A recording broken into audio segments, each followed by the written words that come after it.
cool experience. And we grew to become exceptional friends in a very short period of time. They embraced my wife, Elizabeth, loved hanging out with them. And so at that point, Jacques said to me, and I'm going to segue into you as well here, but he said, I really think I can help you with your golf game. And I said, because I wasn't playing too good. It was kind of the back end of when I had a little bit of career, but he goes, I think I can teach you how to focus better, and in addition to some other things. So he started working with me after the rounds. We would sit there and he would start training my mind to go into different places that not your typical instructor, Ron Noel, my instructor, James Likes, would hear, but they mostly work on the mechanics of a swing and how to hit compressor golf ball and all these things. Jacques was taking me to a place that only snipers or people that have real jobs can go to. And it was incredible. The first time he ever worked with me intensively, I finished second in the tournament. And I lost to Chad Campbell on the last two holes, and he wound up playing on the Ryder Cup like the next year. And I beat J.J. Henry, who's friends with John. And so this is gonna be bad, but. So, 2 weeks before he died, he called me from Afghanistan, and he said, I'm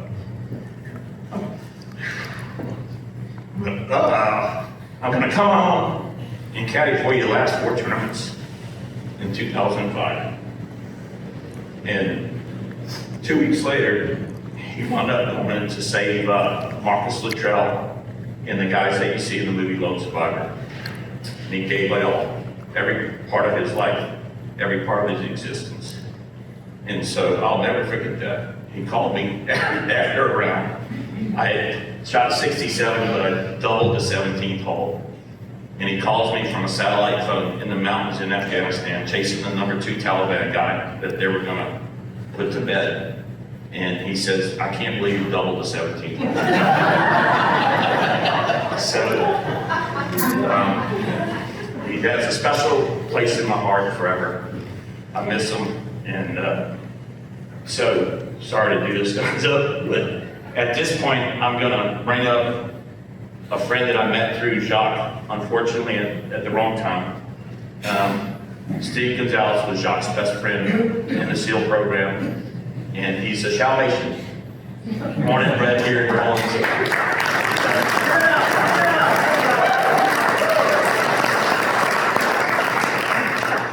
When Jacques passed away, Gonzo was responsible for bringing him to his resting place, and he never left his side for a week or 2, I believe. So this is probably the worst introduction of all time, but we're doing great. Doing great. All right, so I didn't lose it totally. But thank you, everybody. We'll acknowledge all the sponsors tomorrow during the tournament. The helicopter's going to land it. Well, I'll cover this at the end. Come on up, Gonzo. 3 things. I'm from Chalmette. Yeah. Salvation, bro. I'm Spanish and Italian, so I don't need a microphone. However, the hands and the mouth go together. So if you put my hand in my pocket, I'm gonna shut up. So, it's like Kelly said, I'm from Chalmette. I was born and raised there. Graduated. I'm a fighting owl. Chalmette Fighting Owl. There you go, bro. Yeah, that's our mascot. Fighting Owl. Fighting Owl. Say it with me. Fighting Owl. You know, because what exudes fighting like a freaking owl?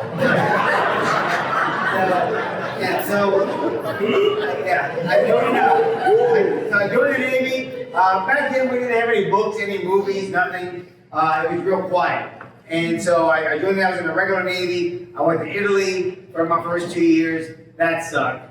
No, it was wonderful. And then I was in Jacksonville, and then I was on a ship, and these guys came on board our ship, and they didn't look like us, they didn't act like us. And I said, who are those guys? Like, well, those are SEALs. I was like, what the hell is a SEAL? They go, go talk to them. So I went and talked with them. I said, that's a job for me. So I went through Bud at, how old were you when you went through Bud? I just turned 19. He just turned 19. I went through Bud at the very young age of 32. So, yes. This is a special kind of stupid right here. So And John was 29. So see, Harvest runs in the greater New Orleans area. Along with Stupidity. So I was the third oldest graduate to go through Buds. The other two guys did 4 years and they got out, and I ended up, once again, knucklehead. I ended up doing over 20 years because I just like pain. So I went from there. I was at SEAL Team 2. I was a sniper. Because all the badass people are snipers, just so you know. Then I was an instructor. I was an instructor teaching sniper tactics, land warfare, demolitions, things like that. Small unit tactics, fun stuff.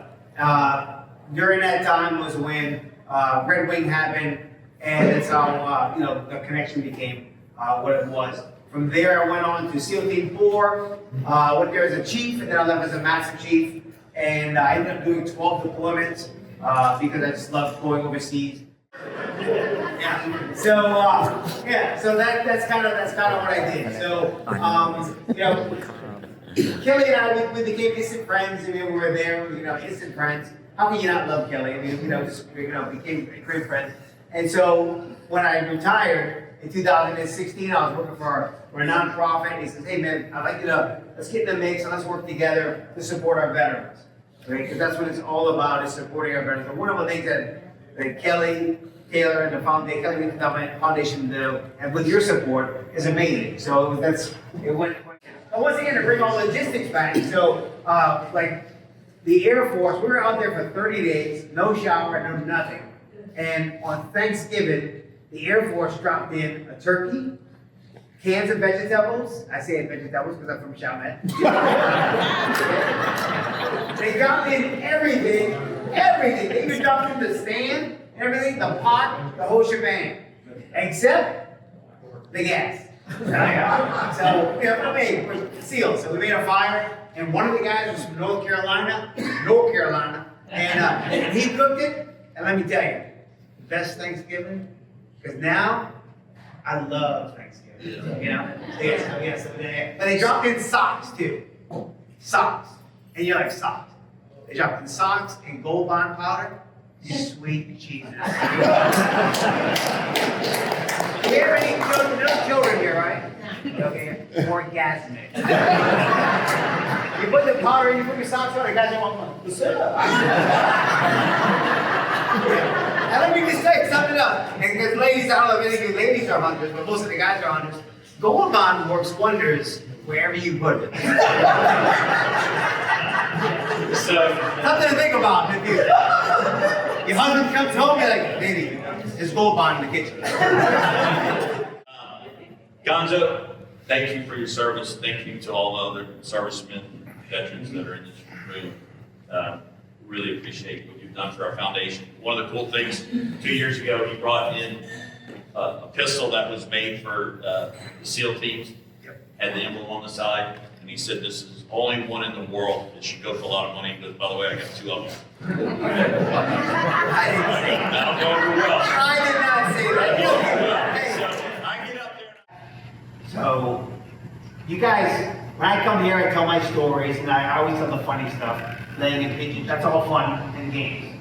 But what you don't know is that when we leave, there are strong ladies left behind who do everything else. They take care of the children, they take care of the bills, they do everything. They are literally both parents while we're gone. And then things happen. Guys are wounded, injured, or killed. And these are the strong ladies that carry on and carry the message. And if you ever get the chance to meet a Gold Star family, or a Gold Star family member, just understand that it's a whole different process than what we deal with. Okay, so SEAL teams, all kind of military. We never go, hey, oh yeah, he's got, Gonzo has 2 Bronze Stars, or this guy has this. We don't care, because they're afraid that we say good to go. Hey, what about that guy? He's good to go. That's all you need to know. That's all you need to know. Okay? There are a few people in this world that can command that respect from us. Gold Star widows and Gold Star family members are those people. So it is my absolute honor and privilege to introduce my friend's widow, and just an amazing person, Ms. Shar Fontaine.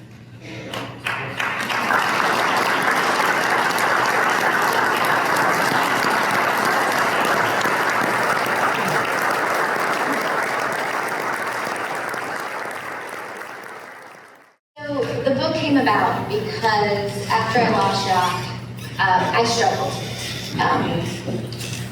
I was 29 years old. We hadn't started a family yet, and so the day that I lost him, I not only lost my future, but I lost my dream of ever becoming a mom. I lost my best friend, and I lost every bit of happiness that I had ever had known. I grew up as a Navy brat, and I never wanted to be a military wife, ever. So I'm home from college, working as a lifeguard on the Navy base after my dad had retired, and I see this guy on the pool deck as a rescue swimmer instructor. And little did I know that you all had the same startup. Jacques entered the Navy and was on a deployment and saw these guys on a ship and said, "Who are they? I want to be that." And so from that point on, he kept, every time it would come time for him to re-enlist, he said, "All right, well, I want to go to BUD/S." They're like, "Oh, yeah, we'll let you do that next time." So I meet him, and I think he's really cute, and I'm not allowed to date him because I understand this now, but he was 7 years older than me, in the Navy. I was still in college, and my dad, being a retired Navy man, was like, "This is just not a good idea." So we struggled, but we made it through, and we did end up starting to date because he told me he was getting out of the Navy. I said, "Okay, I can do this." So he goes to meet with his detailer at the 10-year mark, and he said, "I'm getting out." And there's like, "Oh, no, nobody gets out at 10, why are you getting out?" He goes, "Well, I've always wanted to be a SEAL, you haven't let me, so I'm gone." I'm like, "Well, you're 29 years old, and so we'll give you the chance. You're probably not gonna make it, and if you get hurt, they're probably not gonna let you keep going, so then you'll be ours. So then we'll get to do with you what we want." And so instead of getting the call that he was getting out, I get the call that I'm going to BUD/S. I was like, no, that's not our plan, because I have a plan and that's not it. I'm not a military wife, and I won't be a military wife. I hated being a military brat. And my dad said to me, this is his dream, and you never want him to ever resent you. So if you guys are gonna make it, and you are what you think you're gonna be, you are, then you let him do it. And if you guys make it, spring of '98, he left for BUD/S. I had spring and fall semester to finish college, and I said, "All right, well, come December of '98, I'm graduating college. You better be graduating from BUD/S, and there better be a ring on my finger, because you'll be moving somewhere, and if you want me there, that's what it's gonna take." So fast forward to October of 1998, he graduated BUD/S, and it was back in the day before, well, how long have you been a SEAL now? I went through 266, so it's right before they started all the silly stuff. Okay, yeah, so back when you graduate BUD/S, and then you have to go to jump school, and then you had to get to the teams, and you still had to kind of be put through Probation. probation, kind of on trial if you were gonna be good to go, as Gonzo said. So we moved to Virginia, and they immediately sent him back to Jacksonville for like 3 or 4 months to do some training, because his whole team that he just sent him to was gone. And I was like, "Well, isn't this fun? I just moved to Virginia, and you go back to Jacksonville, where we're both from and met, and I'm up here by myself." So that's how my military wife life started. I never pretended to be more than I shouldn't, this is coming out wrong, but there's quite a few women who think they're bigger and better than they are because they're married to a SEAL or they're married to a pilot. I was proud of my husband, but I didn't let that define me. And so I made my own little life. That's kind of how I had to deal with the constant trips of them being gone. And there's struggles as a military wife, and I think that for the most part, though I hated it and it was hard for me, I succeeded at that. I didn't think anything would ever happen to him. Kind of lived in this bubble, especially back in the early 2000s. There wasn't a war until 9/11. And there wasn't very many SEALs getting killed, so we didn't hear about that at all. So I just kind of figured he would always come home to me.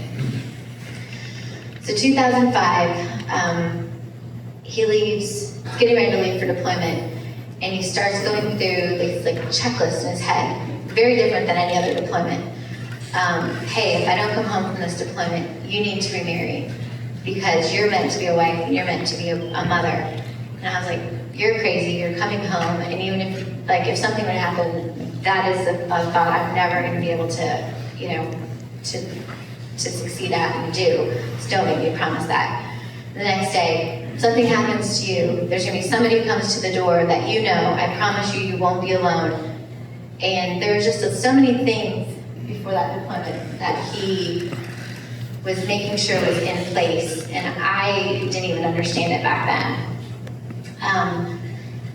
As Gonzo said, they have a lot of fun stories, they have a lot of fun together, they do a lot of really cool stuff, and they are pretty incredible men, and a lot to be admired about them. But what a lot of 99% of this world doesn't know is the hard side of their job, of them having to come and notify families, of them having to see so many of their friends killed, which is, since 2005, I unfortunately feel there's been a snowball effect. And quite a few surviving families have joined even just our small SEAL community. So in that time, I, after losing Jacques, became very angry with God. I've known and loved Jesus since the day I was born. My parents had always instilled that in me. And I will never forget the night before the funeral in Jacksonville, and my mom saying something to me about, well, God will, and I just looked at her, and I rarely have ever cussed in front of my parents, and I said, F God, F this, I'm done. Don't talk to me about him ever again. I was just in church 2 days before he was killed, and now here I am. And so I spent the very first year of my life very angry, dealing with it on my own and not really open to happiness. I was completely devastated and crushed. Thankfully, a friend that I met through my parents continued to take me to church and get me there. And I recently heard him say at a Bible study we were at that he was hoping that just a drop of what the pastor was saying would touch my heart and open it back up to God, and that it would open me back up and happiness for me again. And so thankfully over time that did happen. Who was very adamant about getting me back to church and taking care of me. And he saw how the foundations and different friends would call me to talk to their friends, their widow, friends who were losing spouses, and he said, I really think you should write a book and share your experiences, because I don't think it's just in the military spectrum, but when you lose a child, a spouse, a family member, there's so much of it that everyone just kind of keeps to themselves, and you think you're the only one who goes through that. I was very raw and honest when I would speak to other women. For me, that I struggled with wanting to keep living. Where was my happiness? And I don't think that is an unnatural feeling for anybody, but it's something nobody will talk about. And so my husband now had encouraged me to write a book, and we tried for 7 years to get it published. And nobody cared about this side of the story. They just wanted to hear the cool stories about the SEALs, which are extremely cool, and I would prefer that as well, to be perfectly honest. And so we kind of just put it on the shelf, and I would just be there to help people as they called, and felt that was my calling. And as long as I was still sharing about how I dealt with it and my tragedy, that's what God was calling me to do. And February of this year, I get a call from Melanie Luttrell, Marcus's wife, and she said, hey, there's this publisher reaching out to me, and I really think you should meet him and talk to him about your book. And so we sent him a copy of it, and he said, Shar, this needs to be published. And I said, okay, well, I'm not going to include anything about SEALs. People have asked me time and time again to include stories about Jacques and about his deployments. And like I've said in the past, that is not my story to tell. My story to tell is to be there and show the real side of struggling and how you can face a tragedy and it can be part of your life, but it doesn't have to define you. And that the best way to honor that person you've lost is to keep living. And he said, I completely 100% agree, and that is why we need to get this story published. And so here we are, and I think it finally got published in June, released in June of this year. And it's a very simple story. It's, not very, I don't know what you'd say. If you didn't get one, we've got plenty of them at registration, right? They're still up there. So you can grab one on the way out. But I just wanted to be very honest and raw, talk about my struggles that I had in the beginning, talk about how I made the choice to keep living and still been able to do that, all while honoring Jacques. And my husband now is one of the most supportive people ever. I mean, he's usually here. Fortunately, like 3 o'clock yesterday, he had to bail on me thanks to work.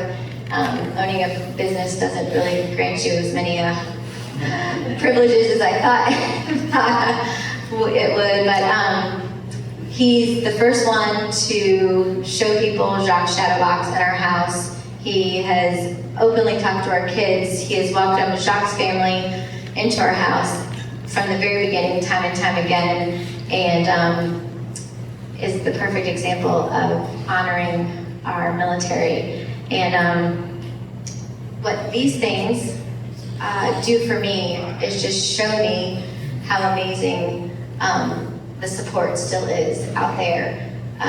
From Gonzo, who walked in my house that night and I kicked out without even knowing I did it. I came out of the bathroom after being told that Jacques was missing and he was gone. And I was like, wait a minute, where'd he go? And they're like, Shar, you told him to leave. I was like, no, I didn't. But he came back and he's stuck with me and he has loved me and seen me through and has never left my side, even the other day when I called him crying about stories I hear and he's like, Shar, we're gonna get to the bottom of this, I've got you. We're not letting this die. And he has still been there for me every step of the way. Tonight, for the first time ever, I have some of Jacques' longtime high school friends that I haven't seen since I remember them walking through my house, my door in Virginia Beach, and didn't even know they were showing up for that, and here they are showing up for him tonight. To Kelly and Elizabeth, your continuous love and support.